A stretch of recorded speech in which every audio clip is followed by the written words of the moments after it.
Welcome to the Unmute Your Midlife podcast, where we take you from foggy and forgotten to focused and lit up. I'm Joyce, your nurse turned midlife resurrection strategist and the cheerleader in your pocket, and I'm here to remind you that your next season in life is your power era. Have you ever caught yourself just clenching your jaw or holding your breath or grinding your teeth while you're scrolling on your phone? Or maybe your body just feels really tight and tense, a little overly tired, but you can't quite explain why. If you said yes to any of that, that is your nervous system waving a little red flag. And in midlife, the flag starts flapping really hard. So let's talk about it. So what's really happening to your body? Your nervous system has two gears. We've got the fight or flight, also known as panic mode, and we've got the rest and digest, the healing and calm mode. In the medical community, we call this sympathetic and parasympathetic. We're just going to call it fight or flight versus rest and digest, okay?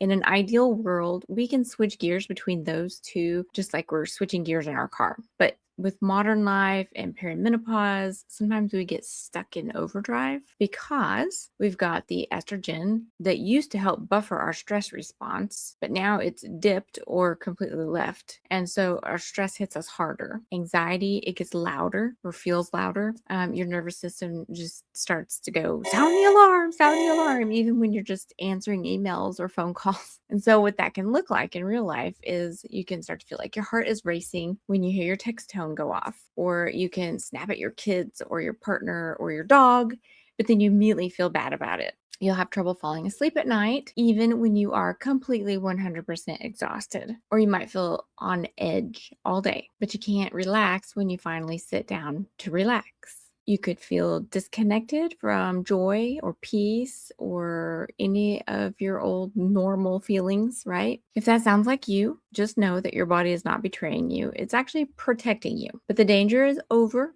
and it's time to show your body how to feel safe again. For some people, this is going to sound like a no-brainer. Other people, they're going to be like, oh, okay, that makes total sense. Whichever one you are, go ahead and keep listening because you still might find some good tips for yourself, okay? So let's try a little hands-on nervous system reboot. We're going to keep it practical. Although this is science-backed, it is very doable, even in the carpool lane. I'm going to give you 5 simple tools to retrain your body to relax today. First one is the vagus nerve activation. You've got this vagus nerve that runs from your brainstem down to your gut. And when you stimulate it, you're basically telling your body, you're safe now. You can relax. You can take a breath. So you can try this for me right now. We're going to inhale deeply for 4 counts and then exhale slowly for 8 counts. And you do that 3 times. If you want to go ahead and hit pause on the podcast while you try that, it's in for 4 counts and then slowly out for 8 counts. You do that 3 times in a row. All right. Assuming you hit pause and tried it, let me know if it worked, if it made you feel anything. Another thing you can do to activate your vagus nerve is you can hum, which is really cool in the car because no one else can hear you. I mean, unless your car is full of people. But you could hum a song. You could hum happy birthday. You can hum whatever you want. But the humming, the the vibrations and everything, it relaxes or it stimulates the vagus nerve, which relaxes your body. You could gargle some water really loudly, like get you a cup of water. I can't do it without real water, so you just have to pretend I did that correctly. You could splash some cold water in your face, but they all are going to send the same signal that the calm is here, which I think that's funny because in movies, don't we always see people go when they're trying to reset themselves or walk back out to join the crowd and they don't want anybody to know they've been crying or they've been up to something, so they'll splash cold water on their face. They're stimulating the vagal nerve. Okay, another one, this is number 2, is your 5-4-3-2-1 grounding technique. I actually do like this one a lot. I've used it for many years. Maybe even before perimenopause. I like it because it's very practical, and sometimes I spend so much time trying to remember what the 5-4-3-2-1 things are that that alone helps me calm down. It's 5 things you can see, 4 things you can feel, 3 things you can hear, 2 things you can smell, 1 thing that you could taste or imagine tasting. So if I'm sitting here at my computer, I'm looking around, 5 things I can see. I can see the windowsill. I can see my corkboard. I can see the light. I can see the computer screen. I can see the microphone. 4 things I can feel. I feel the blanket in my lap. I feel the cold air because it's the middle of a winter storm right now. I feel the desk pad covering the desk. I can feel the fabric of my chair. I think that's 4 things. 3 things I can hear. I can hear the TV going in the other room. I can hear the dog scratching. I can hear the wind blowing outside. 2 things I can smell. Well, I can smell my drink, and I can smell clean laundry because I've been doing laundry all day. 1 thing I can taste or imagine tasting. Well, I'm just going to take a drink of my drink. I taste pomegranate, and you just go through that and it pulls you out of the spiral and into the present. Because a lot of times when we're having this rush of anxiety, it's usually over something that's happening or something that we're anticipating happening. And so this can get us out of that mental spiral and back into focusing on the here and now and reminding ourselves that it's okay. We're safe. There's not a giant tiger chasing us. And that's the thing. Your body is conditioned from many generations before that fight or flight. That's when you're running from the lions, tigers, and bears. Oh my. Our modern day lions, tigers, and bears are the stressful things that happen at work. The mean girls that you work with, or mean boys, the bills that come in the mail that you're not sure how you're going to pay, or the emails with bad news. I mean, the list goes on. So we don't have wild animals chasing us, but we have other stressors that chase us.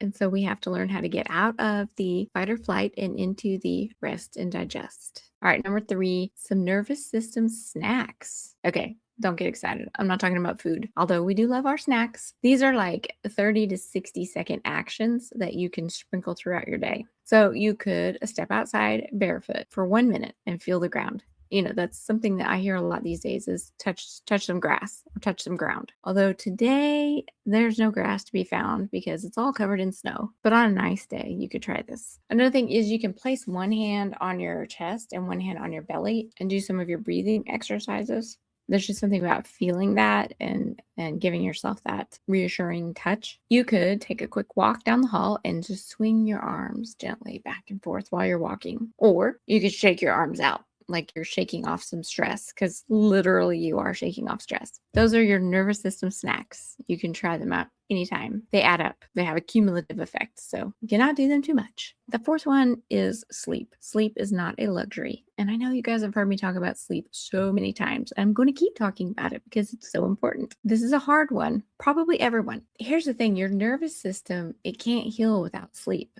So if you can't sleep, you've got to figure that one out. There's tons of resources out there. I've listed my free one multiple times. There's podcasts you can listen to, books you can read. The biggest thing I would say is, come up with a routine, because we are creatures of habit. So if you start a bedtime routine and your body starts to expect that, it's just like Pavlov's law, where, ringing the bell and the dog would salivate because it knew food was coming. When you start doing that wind down routine, it tells your body, oh, it's time to go to sleep.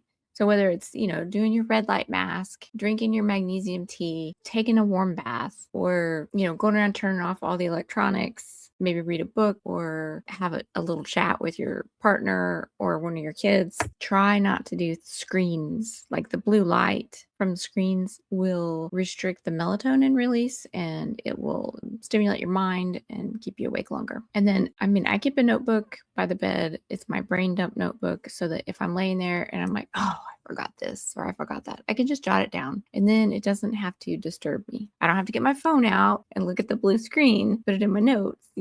I just write it down on the paper, leave it on my nightstand so I see it in the morning, and then I can just forget about it and not let it keep me awake. The reason sleep is so important, though, is because your brain detoxes at night. If you're skipping sleep, you're skipping out on your body's natural ability to heal. This is going to contribute to your chances of getting dementia later in life. There's so many things we do now to make later better. It's not even, I wouldn't even call it like delayed gratification, because it's not delayed gratification. It's insurance for the future. We're ensuring that we have a better future, that we still remember who we are and where we are and how to drive a car and how to take a shower and how to put our socks on and all those important things. And if you have had to take care of anyone with dementia, you understand why this is so important.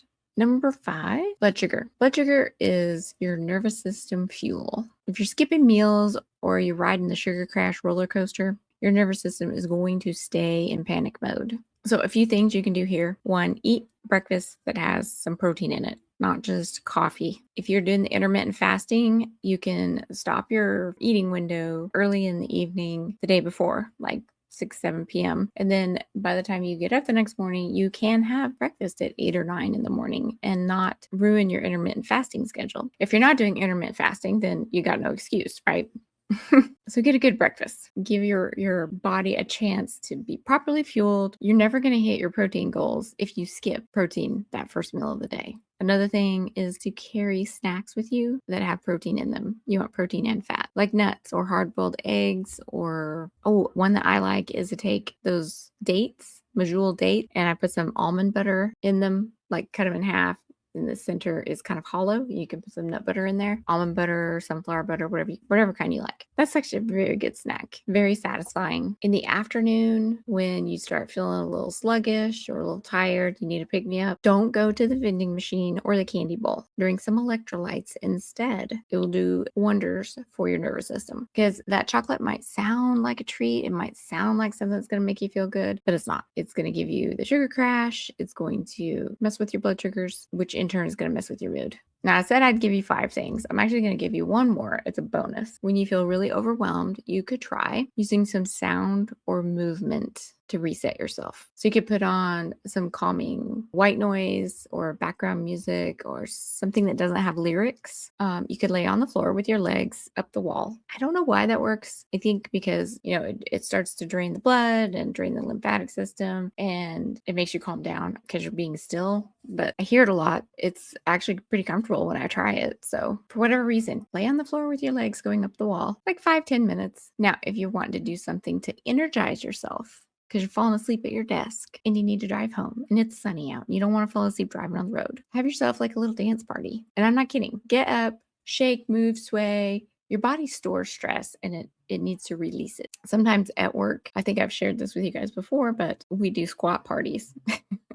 We'll take like a quick break from the computer and we all just get up and do some squats. It started with me doing squats because I had some tension, some tight muscles. And then everybody else was like, oh, look what I can do. Oh, look what I can do. And so, the next thing, we're all doing it. There's I can't think of her name, but it's Booty and Brains on Instagram. And she is all about Alzheimer's prevention. And she always talks about doing squat breaks throughout the day. I always think of her when I do them. So there you go. You've got 6 things in your toolkit now that you can use to help reset your nervous system when you're feeling like that anxiety creep in and try to take over your day. Just know you're not being dramatic. You're not weak. You're not being too sensitive. You have been running on survival mode for way too long, but now you know how to reboot. These tools don't require perfection. They just require your presence. Just practice them here and there as needed. The more you show your body that it is safe, the safer it's going to feel. And that is how your peace returns. Now, if you're thinking, okay, I know I need help. I don't even know where to start. I need a plan. I need a plan that fits my life. Well, I got you. You can go online and you can book a free unmute session call with me, and we'll create a nervous system reset for you that works for your body, your schedule, and your goals, because you don't have to do this alone. And it's never too late to start doing the things that are good for you and for your future. All right, my friend, that is today's Midlife Truth. Thank you so much for listening. Remember to subscribe so that you don't miss future episodes. Leave a rating because I would love to know what you think of the show. You're always welcome to leave me comments, send me a message. And if you feel like this could help someone else, be sure and send them a link. Send them, you can share it with whatever app you're using to listen or watch. But most of all, for you yourself, remember, you are not foggy or forgotten or finished. You are just getting started for your next season. So keep unmuting, keep rising, and remember your midlife resurrection starts right now. We'll see you next week.